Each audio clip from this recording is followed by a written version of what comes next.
welcome to the show. Thanks for staying up with us. We're so happy you're here on tonight's show. We'll be chatting with Eric Banner. Pete Holmes is also here tonight. You don't want to miss that.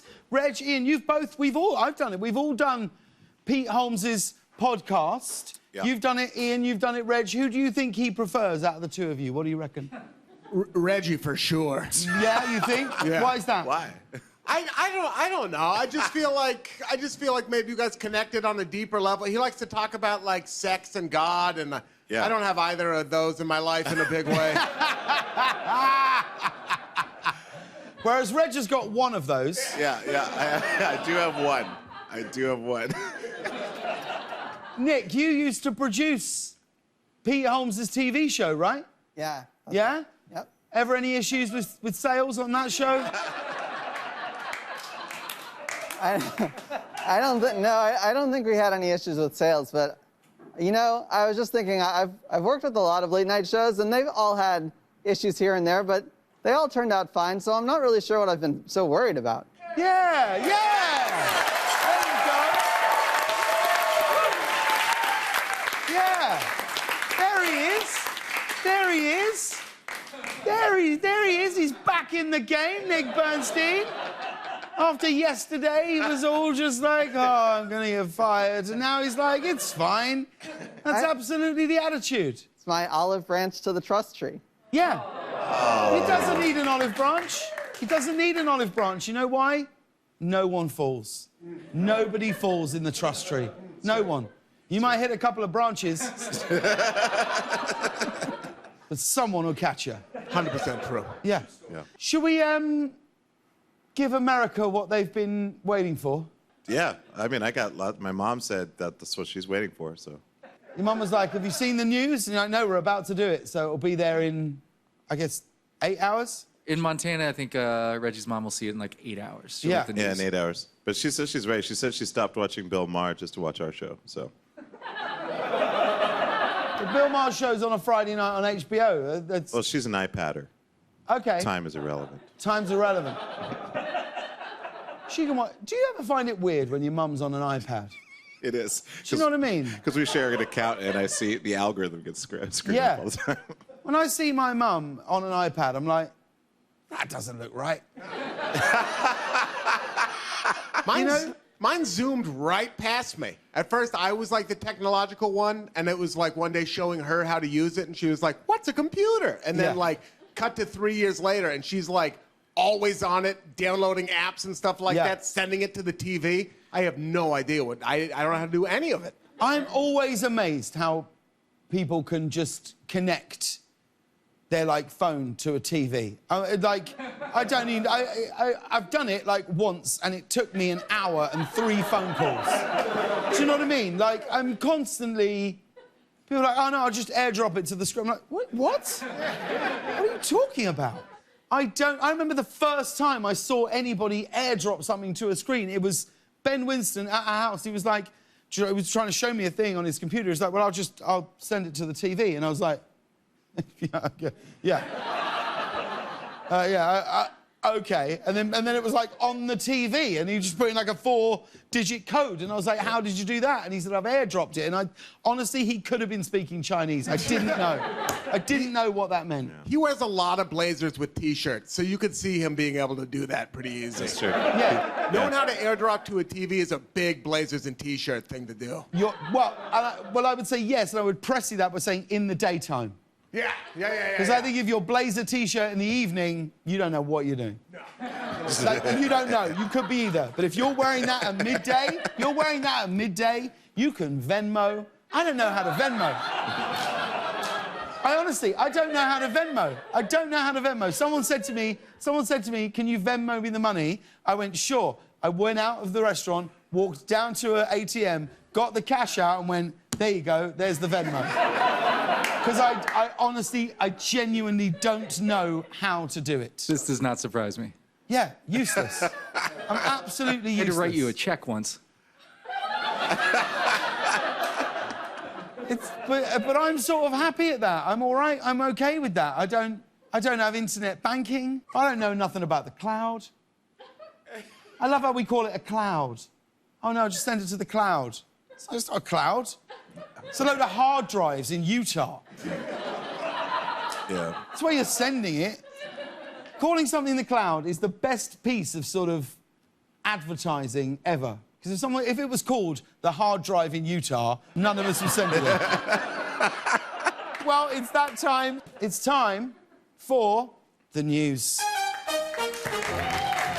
And there's some big news out of New York involving Donald Trump. Last night, the New York State Attorney General's office announced that it is now pursuing a criminal investigation of the Trump Organization. This is a huge deal. I mean, I think it is. I've no idea, you know? I also thought the multiple impeachments were a huge deal at the time. Criminal charges against Donald Trump is just like that old saying, crime doesn't pay, except for the first 74 years of your life, then probably longer, depending on appeals. But the investigation doesn't stop with the former president because they're part of the Trump Organization. Criminal charges could also be brought against Ivanka, Donald Jr., and Eric. You have to admit, it's nice to see him leave something to his children, isn't it?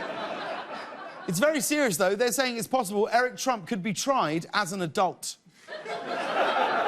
Meanwhile, today, Joe Biden gave his first commencement address as president. He spoke to the graduating class at the United States Coast Guard Academy. First it was trains, yesterday it was trucks, today it's boats. This guy is truly living his best life, isn't he? But Biden's speech was historic. It was the first time a formal commencement address ever included the phrase mumbo jumbo. But there was an odd moment during Biden's address where he thought he should have gotten applause and he didn't. Have a look.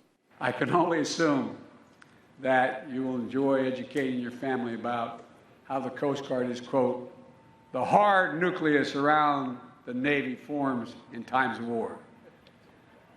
You're a really dull class. Oh, my God! Come on, man. Is the sun getting to you? I would think you'd have an opportunity when I say that about the Navy to clap. Damn! I do know how he feels. Moving on, in a breakthrough study, scientists have just answered one of nature's biggest questions. They've estimated the total number of birds on the planet. So what do we think? Reggie, what do you think? How many birds are out there in total? What do you reckon? Gosh, let me think. It's pretty simple. I would say about 62 million. 62 million birds. Okay, 2 billion. That was a jump. You're going 2 billion. All right. Yeah. Pete, what do you reckon? How many birds are on planet Earth? Ooh, I'd go for 7 billion. 7 billion. Sure. Damn. All right. All right. Susan?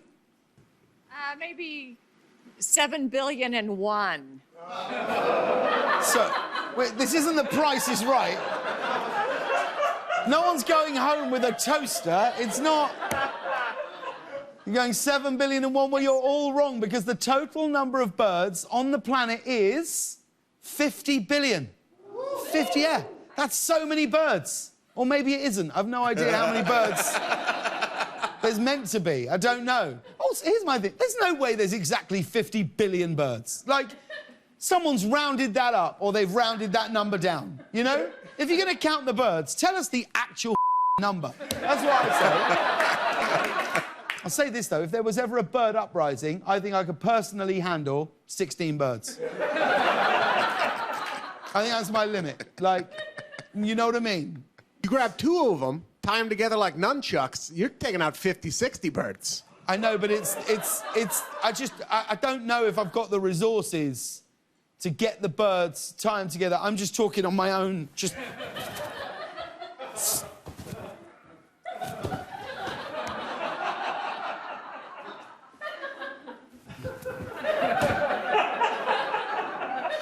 I think I've got that for 16. I think that's it. If it's geese, that number drops to like 2, maybe 3. That's 100%. I didn't even know we're including geese. I don't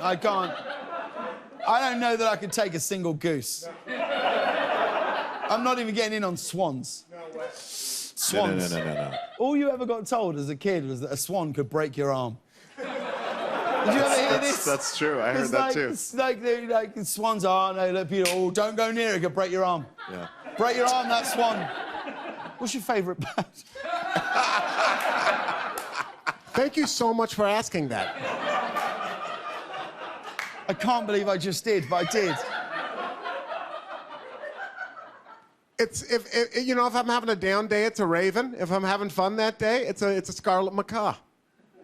Nice. Yeah. Very nice. What about you? What's your favorite bird? Well, Are you allowed to say? I'm trying to... Well, I don't know. I don't know if there's any sales. I don't know... What? I don't know what birds advertise on the network, so it's difficult to pitch in on a bird. I mean, it can't be a peacock. Because that's... Can't be that. Don't even think about it. If you say it's a peacock, he'll get up and walk out. You never see him again. You just go, what's the point? Do you know what? I know it's common. I know it's maybe even predictable. But a little robin redbreast. Oh. Yeah. Oh. Yeah. That's me. Little robin redbreast. I don't want to get too deep in here, but I actually want to change my answer. I do have a favorite bird, and I forgot it. Go on. I love a pigeon. I love a pigeon. Yes. Yeah. I love pigeons. Although, here's something weird. Think about it. You never, ever, ever see a baby pigeon. Do you? You're never out. You never see a group of big pigeons and a baby pigeon. You never see. What's that about? Honestly, has anyone here ever seen a baby pigeon? No. No. No. What? Why is that? Damn, man, I don't know. I'm going to Google it. Yeah, they're probably just in the nest until they're young adults. Or they're synthetic. Let's Google this. Why do you never see a baby pigeon? Google me this. I actually know. Why? Oh, do you? Go on. I do. Go ahead. Because after 40 days, a pigeon is full-sized. Wow. Look at that. Well done, Ben. Wow. So, yeah, you're right, G. 40 days, they hang out, and they're fully formed. Look at that. I've been here 42 years, still not fully formed. I'd like us to do a show from a pigeon's nest. Yeah, do a week of shows from a pigeon's nest, and we go from day 36 to 40, and then we just let them go. Go back a year later, they come back with a little note, see what they've received. I wish we'd go back to that, homing pigeons. They're still around. I'd take that over a text message every day of the week.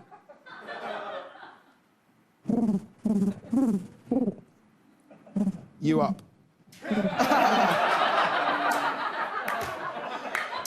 And this is an odd story. An Australian woman has gone viral on TikTok after claiming that she woke up with an Irish accent following tonsil surgery. Here she is here with her new accent. I took a shower and I usually sing when I'm showering, listening to songs, and all of a sudden I was talking in an Irish accent, and I thought initially that that was just something I was just hearing, that this can't be real, and now I can't shake it. Wow. Let's be honest, it's not a great Irish accent. No. It's an Irish-ish accent, isn't it? That's what it is. Although if she's faking that, I 100% respect her dedication. That's Kate Winslet in Mayor of Easttown levels of commitment. That is. Wow. I like this. Next time I go to the doctor, I'm going to be like, when I wake up, give me the Saoirse Ronan. I come round like, may the road rise up to meet you, so it will to be sure. Ian, what accent would you suddenly like to wake up with in the morning?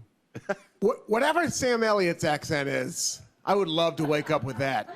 Well, give me that. How does he sound again? See, Sam Elliott, he's a guy who kind of talks like this. That's right. Yeah. Everything you say sounds like it's manly, masculine. You could I'm gonna probably go to bed around 7:30 tonight after I drink a sleepy time tea, watch maybe half an episode of Planet Earth. I'm getting a pedicure tomorrow. Me and the boys are going out tomorrow to get froyo pedicures. And if it's rosé o'clock, well, damn it, it's rosé o'clock. And we wanted to tell you about this. DJ Khaled is now getting into the self-care business. He's launching a guided meditation series, which he will narrate himself. So look out for the hot new single, Transcendental Meditation, featuring Pitbull. And this is exciting. He's just released his first one. It's very soothing, very centering. Have a listen.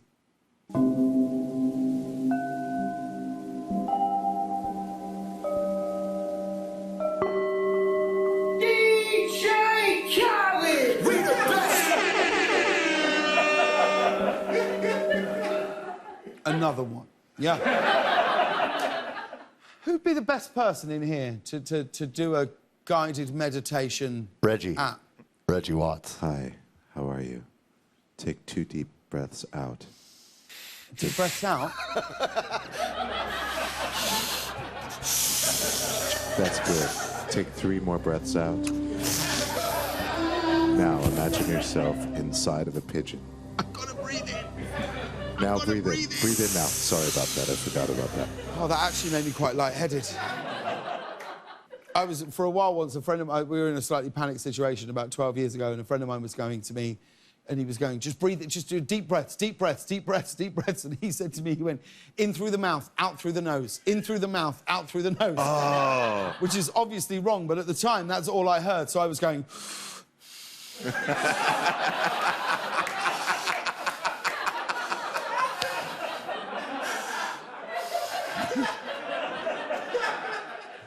And did everybody see the... Oh, again, I've gone... Oh, no. And did everybody see this? Google just unveiled a magic window that can let people chat virtually in lifelike 3D. It's called Project Starline. It uses multiple cameras and sensors to create a life-sized, 3-dimensional model of the person that you're talking to. Have a look.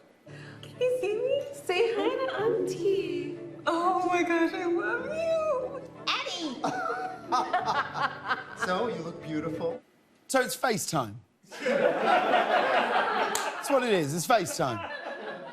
Pretty amazing technology, though. Now it'll feel like the other person is actually there when you're saying to them, no, you're on mute. You're on mute. I like that they promote it also with separated friends and family.